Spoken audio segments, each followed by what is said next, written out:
Hello, welcome back to another video.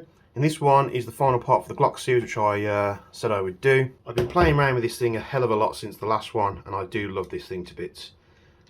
So glad I picked one up. Let's take the light off there. The light that I'm using, unfortunately, it's tan in colour rather than black. But I had a real Surefire X300 Ultra. These torches are very good, but they are extremely expensive, almost as much as the pistol, in fact. They tend to go for about £300. If you can pick one up cheap, great. Great torch. I thought it's going to have a real Surefire on there because, you know, this is a very nice pistol. So the fact that it's tan, I'm just going to ignore that for the moment. So we're going to take this slide off here. So this has got easier as I've owned the pistol. I was actually managing to take it off with one hand. There we go. I'll take these components off. Let's pull that out. We want those bits out as well. Want the barrel sections out. So we've got it stripped down. Now you'll see there's a little cap-headed screw there with like a nut on the face. So we need to remove that somehow, and also the rear sight just pushes out. We can actually push that by hand. So first of all, let's see what I'm going to be installing on this thing. I'm going to be using a set of Mepro Hyper Bright Tritium sights. These are they're quite easy to get hold of, to be honest. And I've used Mepro stuff before in the past, and it's been very good. So let's get this thing apart. We'll make a knife here.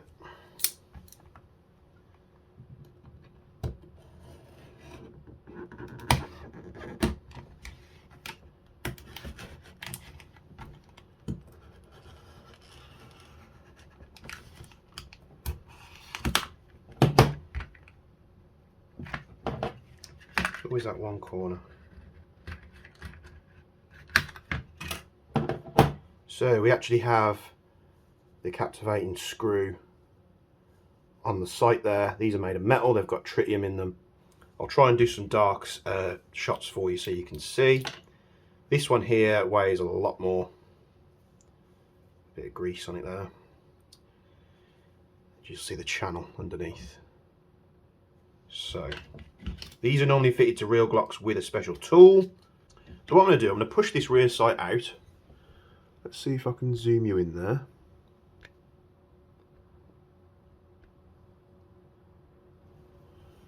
I'm going to push this rear sight out here.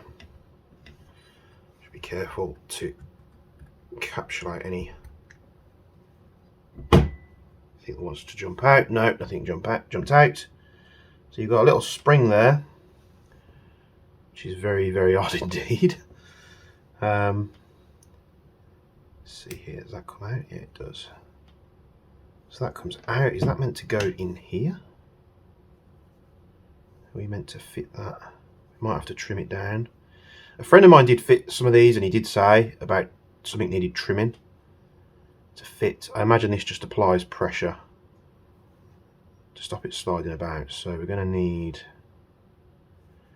let's try it in increments, shall we?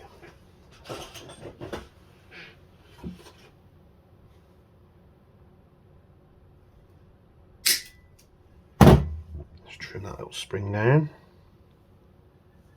So which way did the spring go? So the curved section went forward.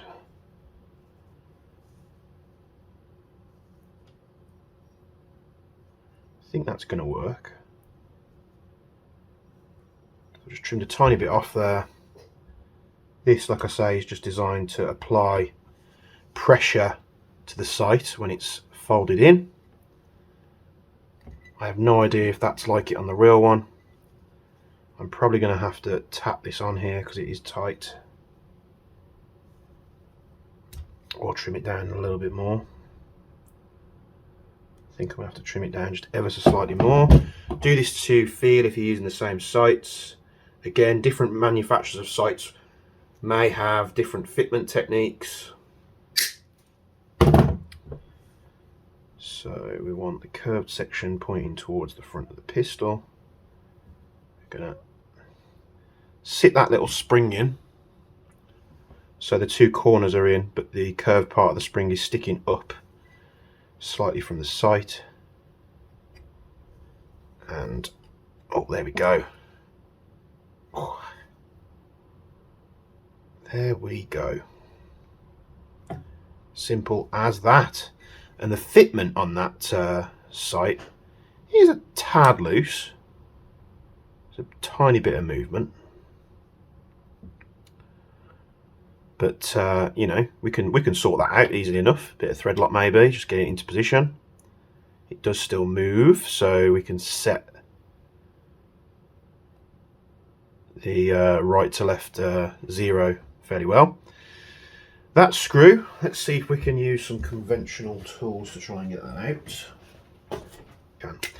So you can use a pair of needle nose if you don't have that socket. So back here with a couple of tools to try. So smallest spanner I have is a 6mm, which is far too big. But a 1/4 inch, no, it's far too big as well. And we also have a little 5mm socket, so like that type of fitment,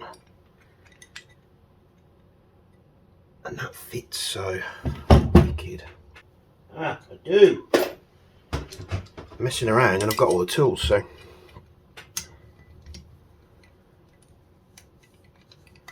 a little 5mm socket. I've got it on an extension thing there. Pull that out. You can buy the specific I won't be surprised, would that fit? No. You can buy the specific Glock sight tool removal equipment from like places like AliExpress. It's like really cheap. You pay like $5 or $6 for it. However, I'm just trying to be smart and try and do it in a way where you think, well, oh, I've got that tool around the house, I can use that. So the little screw is out. You just need to poke that out now. Just pull that off with a needle nose. There we go. You can see it's like a clipped hole. I'm going to take the new sight. Take that little screw off, which is a lot shorter. I'm going to put the front sight in. It does fit.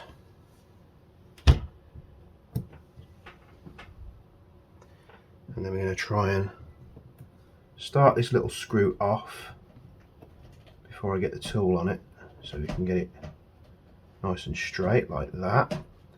Last thing we want to do is cross thread it. Easy peasy. Now this little socket actually just came out in like a cheap drill bit set. I think it came from like B&Q or somewhere like that. So not a difficult part to get. You can get those little mini precision screwdriver sets which come with a few sockets as well. I'm just going to keep tightening this up here.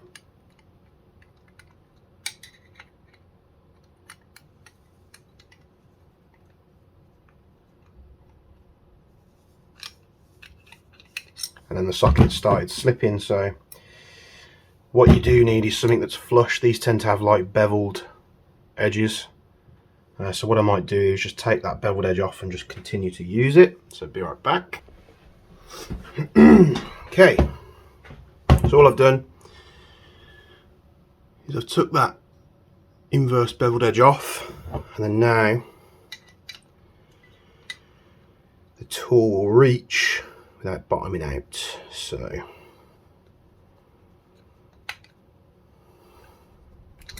it's all about the quick fixes and on the ball thinking.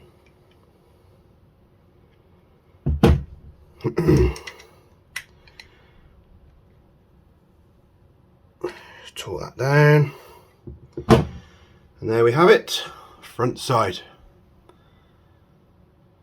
These tritiums come in various different styles. As you'll see here, you can have different colours of the front sights, you can have different styles of the rear sights, you can have like literally just blanks. So let's turn this light off and see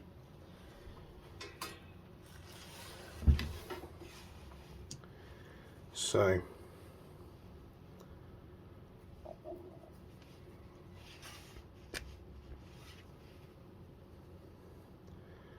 might be very difficult to see,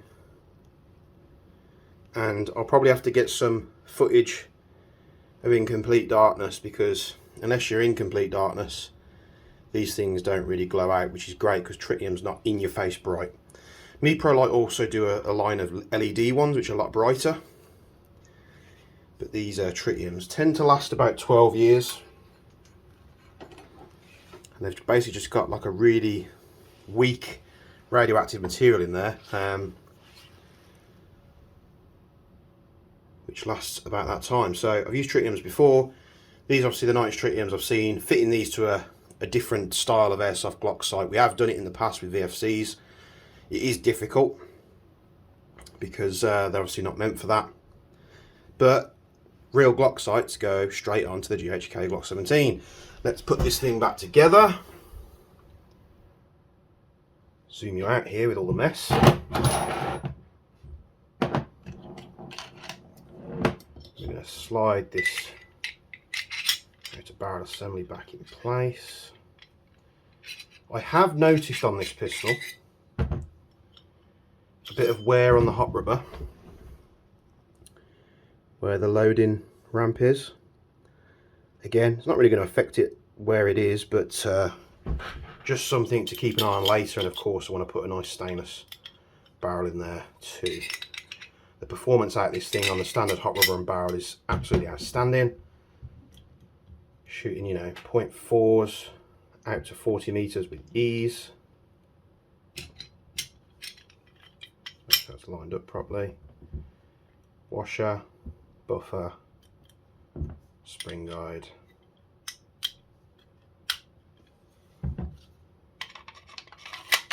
It's only the front sight that you'd need to take the pistol apart with,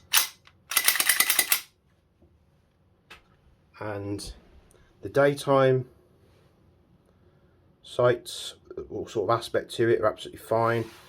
Nice and low profile, and then in the dark, when you walk, let's say you go in a building and it is daytime but the building doesn't have any windows and it goes super dark, these things glow up really well. So that is how you fit proper sights to a GHK Glock 17. Any questions, put them down in the comments below, and I'll see you in the next video. Thanks for tuning in.